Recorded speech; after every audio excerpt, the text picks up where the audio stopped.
Netflix on Christmas Day unveiled the full-blown DEI Studio NFL show.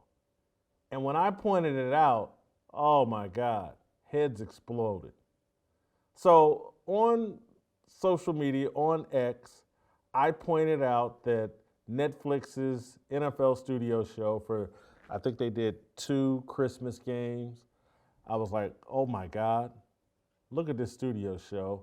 You got Kay Adams, white woman, Drew Brees, white man, RG3, black man, Manti Te'o, Samoan man, and Mina Kimes, Asian woman. I was like, this is full-blown DEI.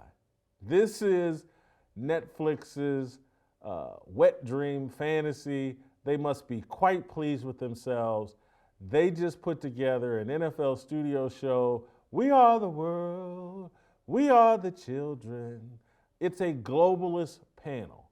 Everybody under the rainbow is welcome here. And again, my point was merit had nothing to do with this studio show. They were just checking as many boxes as they possibly could. Oh, we've got a white woman. Oh, we've got a white man. Oh, we've got a black man. Oh, we have a Samoan man. Oh, we have an Asian woman. They didn't have one thought in their mind about, hey, is this the best studio show we can put together? Is this going to be the most entertaining, most informative, best football show we can put together? According to Bobby Burak at Outkick, Netflix had access to all of the TV broadcasters on any of the networks. And the best they could do was Kay Adams, Drew Brees, RG3, Manti Te'o, and Mina Kimes to talk NFL football. And they had great games on Christmas Day, including the Chiefs. They had great games.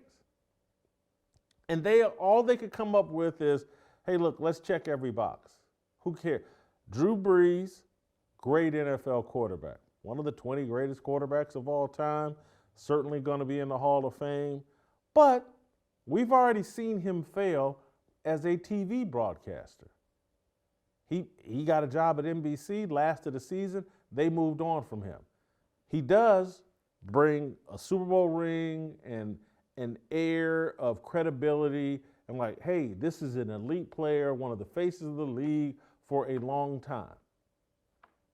Checks that box. I got it. But he's already failed as a broadcaster. Drew Brees actually understood what his assignment was. Hey, I'm going to be there so when they open up the show, it's like a white man is represented. And then Drew Brees bounced. Drew Brees was just a tiny, tiny part. He was the token member of the We Are the World panel. As they moved throughout the day, Drew Brees disappeared. He was there for a very brief time. He was a token. Hey, we didn't ignore white men. We put one on here. He's not very good. And he bounced and he took his check and he did his role of playing the token white man and then he exited. And so then we're left with RG3, who just got let go at ESPN, who is not a very good broadcaster at all. He had a chance to be. He started out like he would be, and then he moved into this shtick, this of all leaning into being this over-the-top personality and this woke person and this big homer for Lamar Jackson and always making it about himself. And that's what he did on Netflix. He had on some kind of clown outfit and some kind of clown shoes. Again, this is the role that's been cut out for black men as it relates to sports media shows. They're all going to be the over-the-top, or there's always going to be the one guy, the one black guy that dresses in some sort of flamboyant way. If it's Ryan Clark, he's going to wear some brooch like he's Laverne from Laverne and Shirley. He's going to wear some crazy suit. That's he does that. RG3 does that. There's someone else Nate Burleson on the CBS show.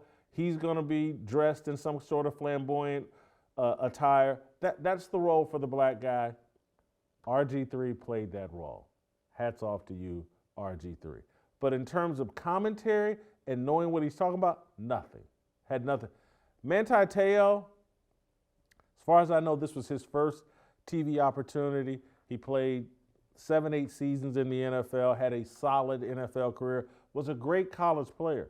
But his brand, he's known as the guy that had the imaginary girlfriend that he was catfished by.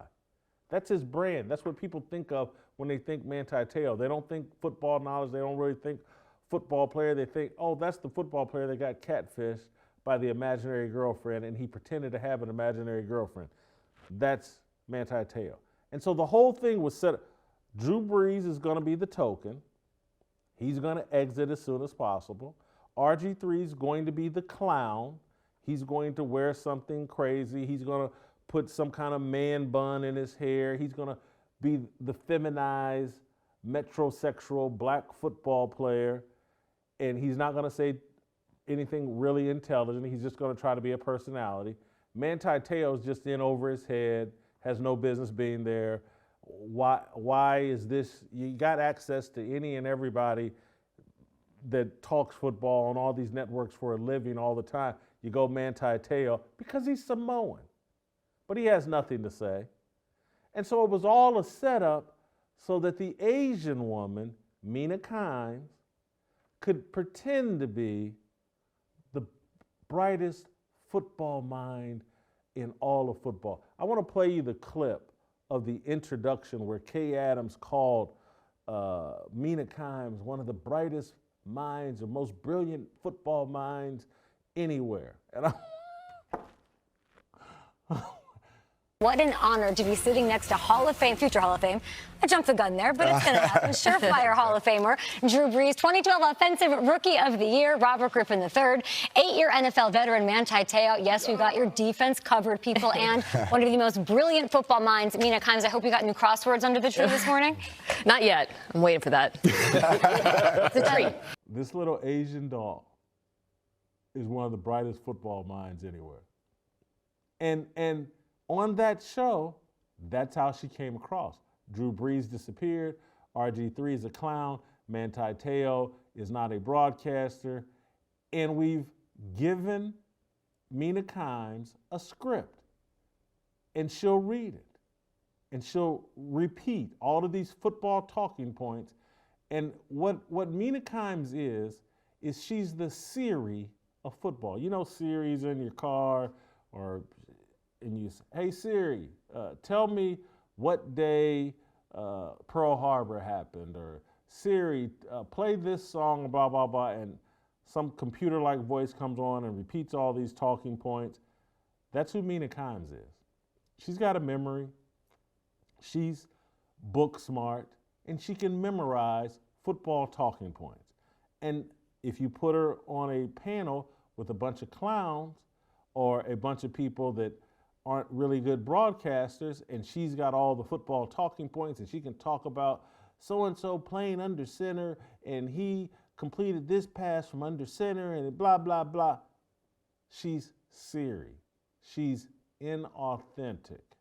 We live in an era where people are craving authenticity, and Netflix gave us none on Christmas with their football DEI panel show. It was embarrassing. And people got all upset with me for calling it out. I didn't even really say anything. I just said Netflix went with the full-blown DEI Studio show. Netflix must be quite pleased with itself. They're preparing you for automation. They're preparing you for artificial intelligence. That's what Mina Kimes represents. Artificial football intelligence. Memorize talking points. Hey Siri, tell me what happened in the football game. That's what Mina Kimes is. And that's what DEI is preparing you for. Like what you saw? Hit that like button, subscribe, and check out the full episode by clicking the link below.